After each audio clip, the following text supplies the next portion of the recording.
हमारी बहनों को डिटेन किया गया, जो लोग थे हमारे उनको डिटेन किया गया और बसों में भर भर के उनको यहाँ नरवाना में छोड़ा गया। और ये अम्बेडकर भवन है जिसमें हम लोग ये लोग बैठे हुए हैं और जो लोग षड्यंत्रकारी थे उनको वहीं पर उतार दिया गया, थोड़ी सी दूर जा करके, भाई तुम्हारा काम खत्म हो गया तुम उतर लो। वो समाज में एक्सपोज भी होने चाहिए ऐसे लोग, क्योंकि समाज को बेचने का काम ये लोग कर रहे हैं, दुकान चला रहे, संगठन नहीं चला रहे। और ये तो रही बात इस आंदोलन को किन लोगों ने खराब किया। बहुत सारे लोगों ने शरीर लेने का प्रयास किया कि हमने मुख्यमंत्री से मिलवाया, वो भी अमित भाई से बात हुई हमारी, वो कह रहे वो गलत बात कर रहे हैं, तो वो भी चीज़ें गलत है। और ये जिस दिन आंदोलन शुरू हुआ था, आप पत्रकार महोदय भी थे, आपके हमने चाय भी पी थी, आपके यहाँ बैठे थे हम लोग, तो उस दिन भी हम लोग साथ में थे और ये आंदोलन बहुत ही शांतिपूर्ण ढंग से चल रहा था और पैदल हमारे लोग जो है ना अम्बाड़ा तक पहुँच गए थे। और ये जो ज़मीन का मसला है, ये 3-4 साल पुराना मसला है, 2022 का मसला है।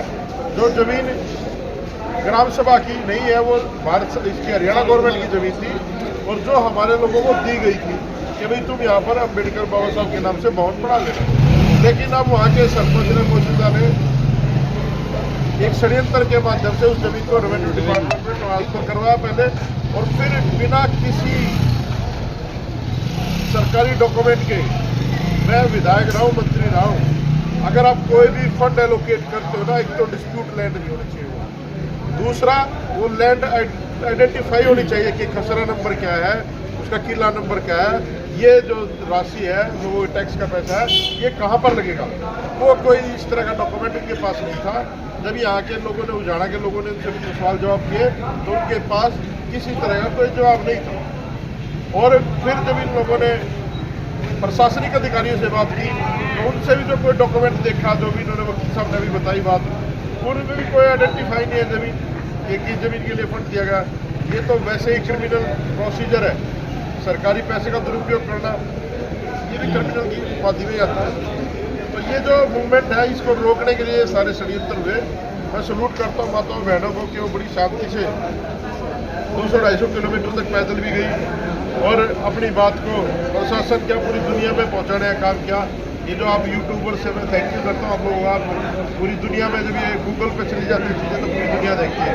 और इस भारत में लोग देख रहे हैं जिस बाबा साहब अम्बेडकर को पूरी दुनिया सिंबल ऑफ नॉलेज, विश्व रत्न है और पता नहीं किन किन उपाधियों से नवाजता है, उनके बच्चों को, उनके वंशजों को, उनके उत्तराधिकारियों को इस देश की मनवादी सरकारें किस तरह से परेशान कर रही हैं, ये भी आप लोग देख रहे हो। अभी हिसार का कांड शांत भी नहीं हुआ था, उसके बाद नगली गांव में एक कस्टोडियन डेथ हो गई, पुलिस हिरासत में डेथ हो गई, उसके बाद ये हो गया।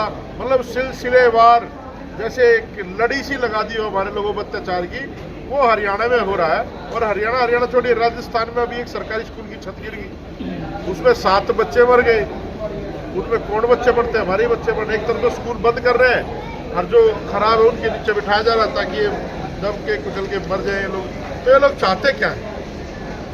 अगर आप लोग युद्ध चाहते हो तो वो बता दो भाई, हम लोग वही उन्हीं के वंशज हैं, भीमा कोरे गाँव, उन्हीं महारो चमारों के बच्चे हैं हम लोग।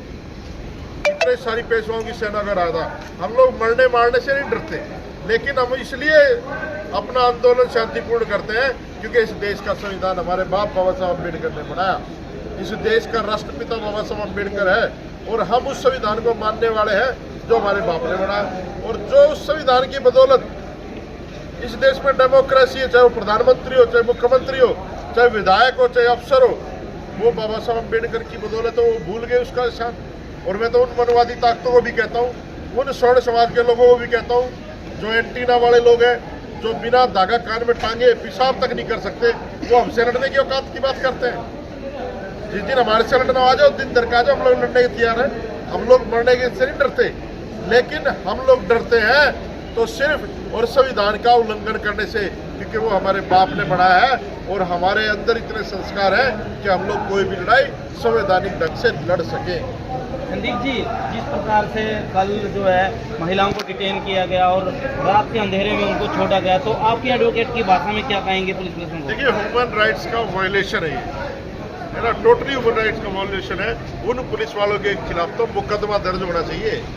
ये क्रिमिनल ऑफेंस है एक तरह से, उनके ऊपर मुकदमा दर्ज होना चाहिए जो ड्यूटी पे थे। और आप लोगों को जो संगठन चला रहे हैं, जो इस यात्रा को चला रहे हैं, एक एप्लीकेशन दो कि उस समय जिन अधिकारियों की ड्यूटी दी, हमारी बहनों के साथ बदतमीजी भी करी उन लोगों ने बताया, और उनको रात के अंधेरे में छोड़ दिया गया। अरे सिटीजन के लिए आप सबसे पहले आपकी ड्यूटी बनती है, सिटीजन आपकी जिम्मेदारी, आपको सरकार में नौकर है आप लोग हमारे, और सिटीजन आपको जितना कर भेजता आप उनके प्रति ये व्यवहार रखोगे तो ये तो बिल्कुल जो है ना बर्दाश्त के बाहर है। उजाना पैदल यात्रा जो है पेवा के अंदर पहुंची, डीएसपी निर्मल सिंह के नेतृत्व में सीआईडी के कुछ लोग इनसे मिले, वहाँ पे सेक्रेटरी पटवारी कानून को उनकी मौजूदगी में वहाँ मीटिंग होती है।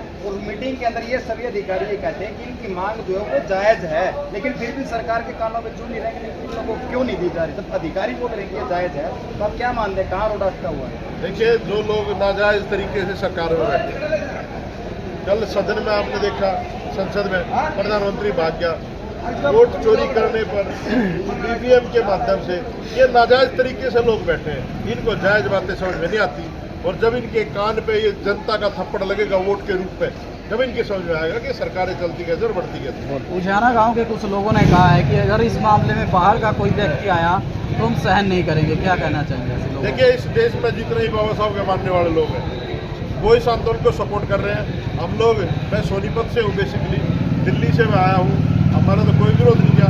विरोध उन लोगों का है जो हमारे जैसे अंग्रेजों की ड्रेस में हिंदुस्तानी में गोलियां चलाते थे, ये विरोध उन लोगों का है जिन लोगों ने बाबा साहब अम्बेडकर के संगठनों में काम करते हैं, हमारे समाज में पैदा होते हैं और हमारे खिलाफ षड्यंत्र करके प्रशासन के द्वारा मिल करके उस आंदोलन को खराब करने का काम करते हैं। ये उन लोगों को बाहर का लोग कहेगा, इसके समर्थन में जो ईमानदारी से आना चाहे वो आए, उसका कोई विरोध नहीं।